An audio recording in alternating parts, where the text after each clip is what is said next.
प्रज्ञा, क्या हुआ? कुछ नहीं कर पाए, सगाई नहीं रोक पाए। पर पूरम ने तो कहा था ना कि वो सगाई। उसने कोशिश की और काफी हद तक तो वो कामयाबी हो गया था। उसने जब कहा कि सगाई नहीं हो सकती तो वो बहुत गुस्सा हो गए। पूरब को बहुत सुनाया भी, लेकिन जब पूरब ने अपने परिवार के ना आ पाने की वजह बताई तो मान भी गए थे। सब कुछ ठीक चल रहा था, पर पता नहीं आलिया ने कैसे पूरब के पूरे परिवार की एयर टिकट्स करवा रखी और उन्हें बुलवा रही है यहाँ पे। ये सब जानने के बाद पूरब के पास किसी सवाल का जवाब ही नहीं था। अच्छा ठीक है, जो कुछ भी है हम आराम से बैठ के बात करते हैं। तू घबरा मत, चल आराम से बैठ बैठ। मुझे ये बता कि तू इतनी मायूस क्यों नजर आ रही है? क्या सोच रही थी और क्या हो रहा है माँ? क्या हो रहा है? कुछ भी तो इतना बुरा नहीं हुआ। और मुझे तुझ पर विश्वास है, तो तुझे अपने आप पर विश्वास क्यों नहीं है? भरोसा है माँ, लेकिन अब टूट रहा है। जब मैं देख रही हूँ कि सब कुछ मेरे सामने हो रहा है और मैं जानती हूँ कि जो हो रहा है वो गलत है, लेकिन मैं रोक ही नहीं पा रही। आप मुझे बताइए, कल अगर आलिया और तनु की चाल कामयाब हो गई तो मैं क्या कर लूंगी? अगर तुझे अपने प्यार पर विश्वास है तो फिर हिम्मत क्यों हार रही है? प्रज्ञा, मुझे बहुत उम्मीद है तुझ पे। मैं भी आपकी उम्मीदों पे खरा उतरना चाहती हूँ, लेकिन मेरी उम्मीद रोज बनकर टूट जाती है।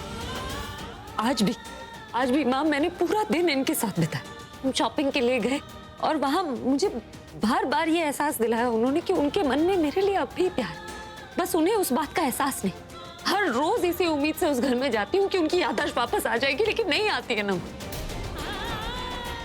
और माँ, मैं भी तो इंसान हूँ ना। हर रोज अपने सपने टूटते हुए देखूंगी तो बुरा नहीं लगेगा क्या?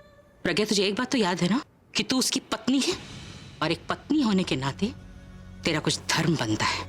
कितनी कोशिश की ना आलिया ने, वो तनु ने और निखिल ने तुम दोनों को अलग करने की, लेकिन तुम्हें अलग नहीं कर पाए, क्योंकि तू हमेशा खड़ी थी ढाल बनकर।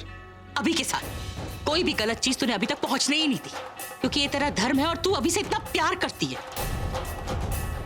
भगवान ने बनाकर भेजा है तुम्हारा ये रिश्ता। कोई कुछ भी कर ले, तुम दोनों को अलग कर ही नहीं सकता। लेकिन माँ, मैं क्या लेकिन? मुश्किल है लेकिन नामुमकिन तो नहीं है ना। इतना विश्वास करती हूं मैं तुझ पर, तुझे अपने आप पर विश्वास क्यों नहीं है? बचपन में रामायण पढ़ी है ना तूने? रामायण का पाठ भूल गई? सीता जी तो याद है ना तुझे? सीता जी ने भी 14 वर्ष का वनवास काटा था, सिर्फ इसलिए क्योंकि वो अपने पति के साथ रहना चाहती। तेरी तरह बहुत सारी परीक्षाओं से गुजरी, हर परीक्षा में वो अपने पति के साथ खड़ी। अरे वापस लौटने के बाद भी अग्नि परीक्षा दी है उन्होंने। और तू तो अकेली भी नहीं है सीता जी की तरह। तेरे साथ तो मैं, तेरा पूरा परिवार खड़ा है। फिर तू इतना क्यों घबरा रही है? मुझे बहुत नाज है बेटा तुझ पे, तेरी हिम्मत पर, कि तू कभी किसी चीज में हार ही नहीं सकती। लेकिन अगर ऐसे मायूस हो जाएगी ना तो हारने से पहले ही हार जाएगी। ये सारे फसाद की जड़ तुम ही हो। हाँ, ऐसा काहे बोल रहे हैं? हमने कुछ नहीं किया है भाई। हम तो एक काली के कहने पे नंदू को नैना का धर्म पिता बना रहे थे बस।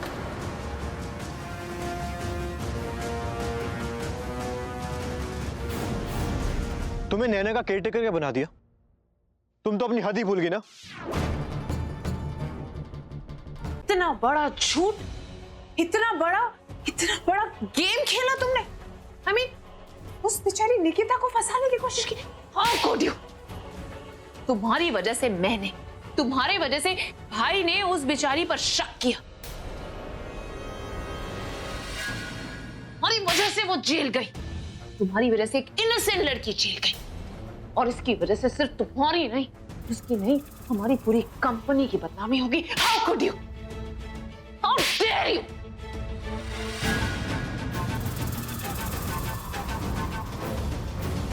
अब और नहीं। भाई सुनो, मुझे तुमसे जरूरी बात करनी है, यहां ध्यान दो।